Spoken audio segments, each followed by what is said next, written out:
Es claro que hay una similitud entre la dinámica del poder que se presenta en el chimpancé y en el humano, lo que refuerza la teoría del mono asesino, pero también la menoscaba. Lawrence y Ardrey afirmaban que la especie humana era única en su uso de fuerza letal, pero las observaciones, no solo de chimpancés, sino de hienas, leones, langures y una lista interminable de animales dejan en evidencia que matar a los miembros de la misma especie, aunque no sea una práctica muy habitual, es una conducta bastante extendida. El biólogo Edward O. Wilson concluyó que al cabo de más de 1000 horas de observación de cualquier animal, el observador será testigo de un combate mortal. La especie humana no es ni de chiste la más letal. Al lado de las hormigas, que perpetran asesinatos, escaramuzas y batallas campales de manera rutinaria, los hombres son pacifistas sosegados. Los chimpancés reforzaron la idea de una naturaleza humana malvada, a pesar de que también podrían haberla contradicho. Después de todo, la violencia del chimpancé está lejos de ser un hecho cotidiano. Nos llevó décadas observarla, pero la ciencia muchas veces deja de ser ciencia y se transforma en dogma. A la hora de debatir cuán agresivos somos como especie, el chimpancé solo es una pieza más del rompecabezas, y en la actualidad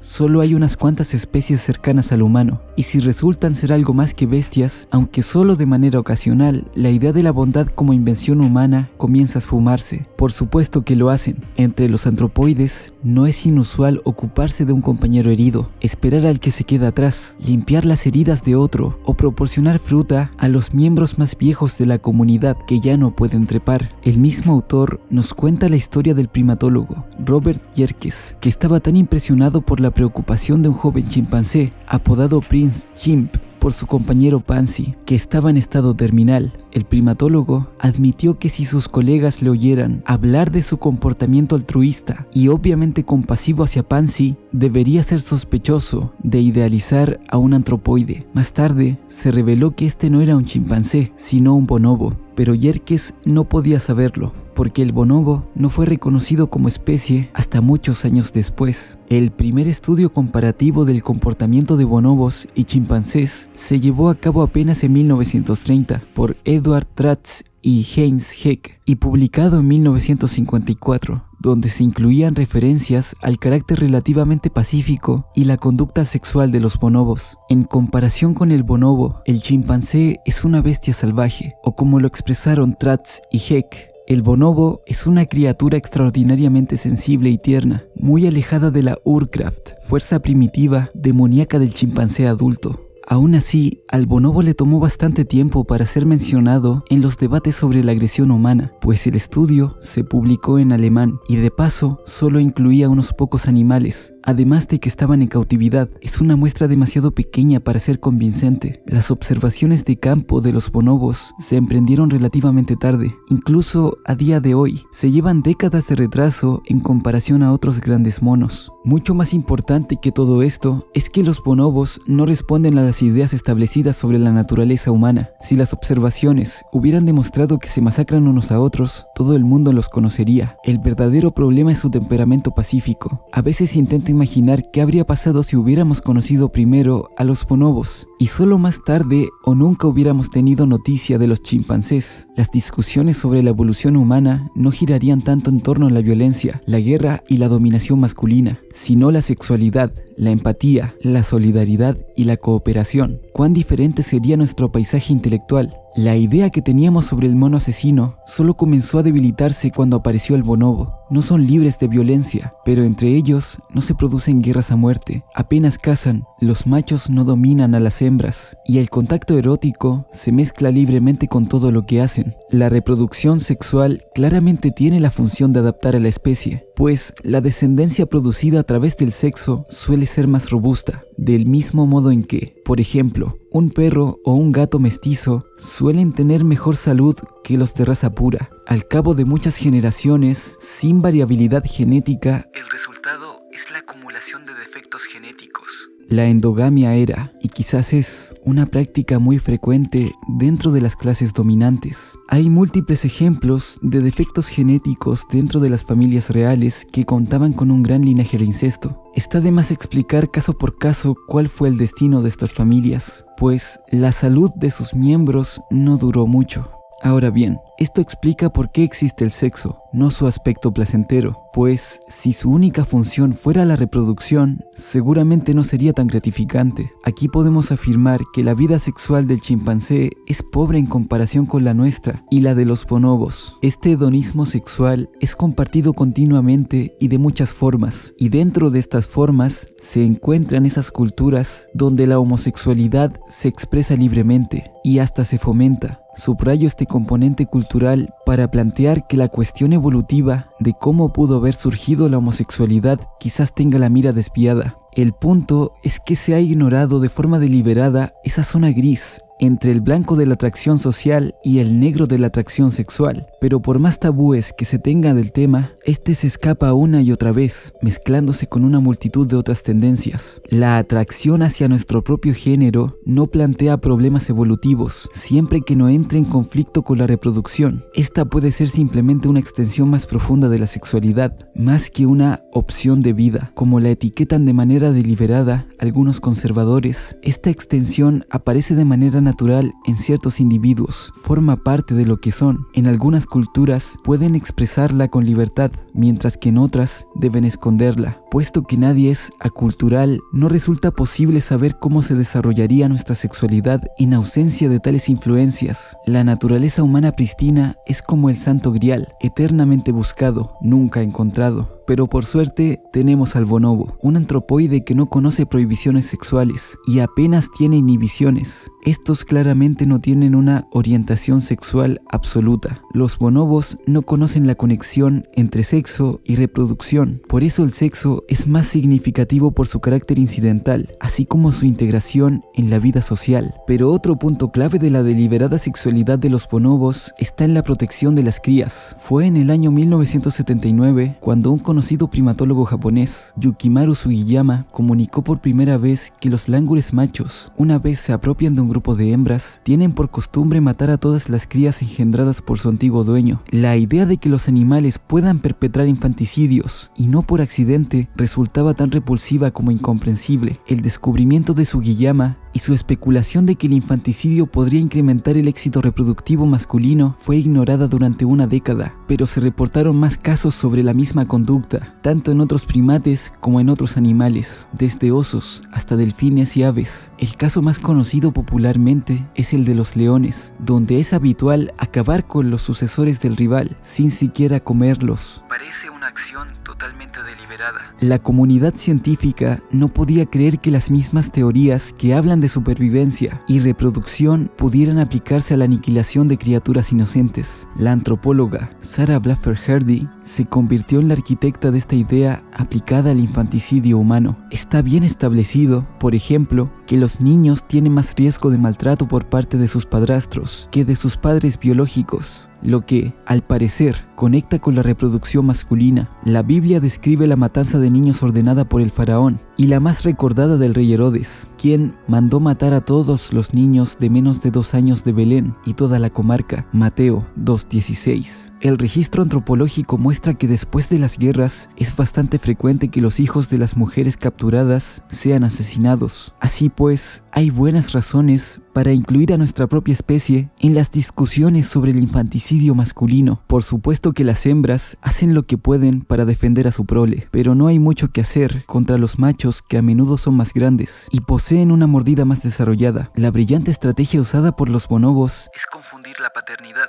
Aquí se halla la posible razón por la que tienen tanto sexo y no conocen el infanticidio, pues nunca se ha observado la muerte de una cría a manos de un macho, ni en libertad ni en cautividad. El bonobo es una excepción entre los antropoides, porque el infanticidio está bien documentado en gorilas y chimpancés, por no citar nuestra propia especie. El gran panorama de la naturaleza nos permite dar sentido tanto al comportamiento de los bonobos como del humano, y de paso, el hecho de que este antropoide sea tan similar a nosotros como el chimpancé pone en jaque mucho de lo que se creía establecido sobre la naturaleza humana, lo cual arremete totalmente contra el orden social. Por ejemplo, ¿quién diría que un antropoide tan cercano a nosotros viviría en sociedades dirigidas por las hembras? Entre los que trabajan con bonobos, la sorpresa e incredulidad iniciales han pasado. Nos hemos acostumbrado tanto al orden sexual invertido que ya ni se nos pasa por la imaginación que las cosas pudieran ser de otra manera. Parece enteramente natural Por lo visto, los escépticos no son capaces de ir más allá de nuestra especie. Durante la promoción de mi libro, Bonobo, el mono olvidado, el punto álgido o quizás el más bajo, fue una pregunta planteada por un profesor de biología alemán, muy respetado. Tras mi conferencia, se levantó de su asiento y vociferó en un tono casi acusatorio. ¿Qué les pasa a esos machos? Estaba escandalizado por la dominancia femenina. Por mi parte, siempre he pensado que, dada la elevada tasa de actividad sexual y el bajo nivel de agresión entre los bonobos, los machos no tienen mucho de qué quejarse. Uno diría que están menos estresados que sus hermanos chimpancés y humanos.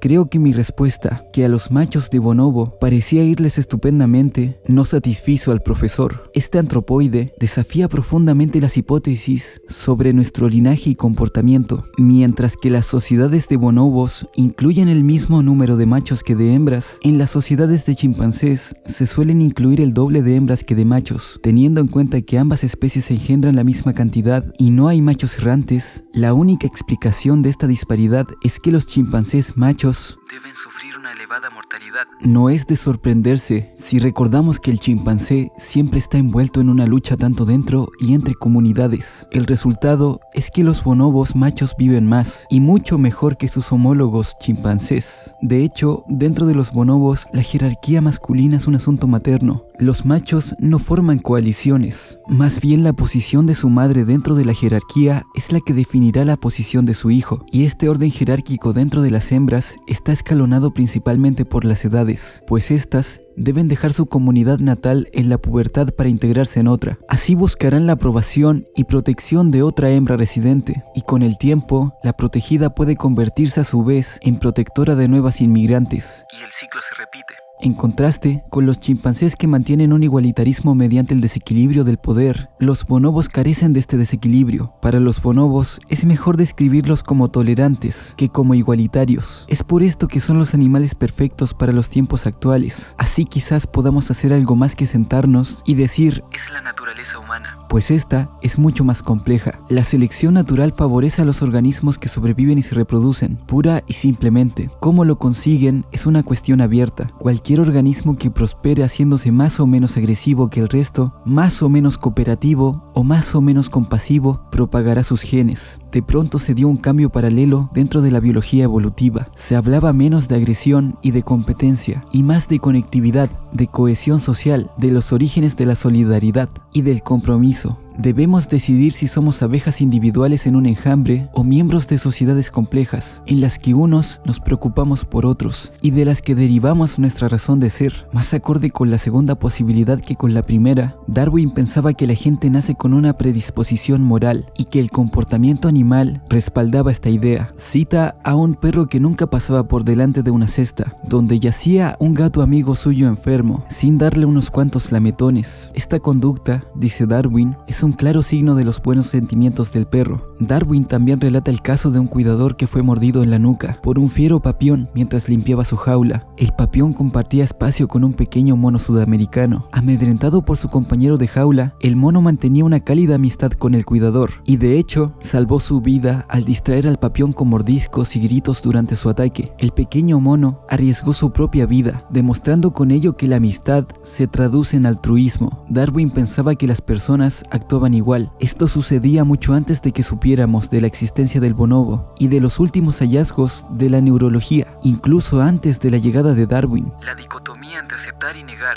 lo natural no es nueva. Otro gran pensador como René Descartes sí concebía a los animales como máquinas que carecen de conocimientos y sentimientos. Descartes se hubiera sorprendido al ver cómo ciertos análisis muestran cómo los chimpancés son capaces de emitir juicios de confianza en sus conocimientos, pues estos eran más propensos a buscar su recompensa en las pruebas que habían completado correctamente que en las que podían fallar. Todo esto apunta que los chimpancés monitoreaban sus estados de saber y no saber, y en función de estos estados ajustaban su comportamiento. Pero tampoco es necesario adelantarnos tanto en el tiempo para ver que siempre hubo alguien que intentó ver más allá. En palabras de Voltaire, es una pena, una pobreza de espíritu, haber dicho que los animales son máquinas que carecen de conocimientos y sentimientos, que siempre realizan sus cosas del del mismo modo y no perfeccionan nada. ¡Qué equivocación! El pájaro que hace su nido en semicírculo cuando lo fija en una pared, que construye en forma de cuarto de círculo cuando lo hace en un ángulo y en círculo perfecto cuando lo coloca en un árbol, no hace siempre lo mismo. El perro de casa que adiestramos durante 3 meses sabe mucho más pasado ese tiempo que antes de empezar a enseñarle. El canario al que enseñamos un aire cualquiera no lo repite al instante, sino que necesita tiempo para aprenderlo, pero vemos que va corrigiéndose hasta que lo canta bien. Solo porque el hombre habla, ¿juzgas que tiene sentimientos, memoria e ideas? Pues bien, sin pronunciar una palabra, verás que entro en mi casa entristecido, busco un papel con inquietud, abro un cajón porque recuerdo que allí lo guardé, lo encuentro y lo leo con alegría. Sin hablar, conocerás que experimenté el sentimiento de la aflicción y el del placer, que estoy dotado de memoria y de conocimiento. Juzga pues, con el mismo criterio al perro que ha perdido su amo, lo busca por todos los caminos lanzando lastimeros ladridos, que entra en la casa agitado, inquieto, que baja y sube y va de estancia en estancia hasta que al fin encuentra al dueño que ama y atestigua la alegría que siente mediante gruñidos, saltos y caricias. Pero nuestro entendimiento, no solo de la naturaleza, sino de la nuestra, se ve bastante mermado aún a día de hoy y por muchos factores. En palabras de Franz de Waal, un congreso sobre grandes monos podría atraer a 100 o 200 expertos, pero esto no es nada comparado con un congreso típico de psicólogos o sociólogos, que fácilmente podría reunir a 10.000. En consecuencia, de ningún modo nos acercamos al nivel de comprensión de los antropoides que muchos de nosotros querríamos. Los problemas dentro de la ciencia para el estudio de la naturaleza no son pocos. Dentro de los chimpancés, la etóloga Jane Goodall, que fue quien rompió bastantes de estos paradigmas, recuerda que no debía darles nombres a los chimpancés porque no era científico, debían tener números. No podía decir que tenían personalidades, no podía decir que tenían mentes capaces de resolver problemas, obviamente no podía decir que tenían emociones. Ese era el colmo del antropomorfismo, atribuirle cualidades humanas a animales no humanos. Ejemplos sobran de cómo la supuesta rigurosidad científica terminó frenando bastantes avances, incluso desde el siglo XV,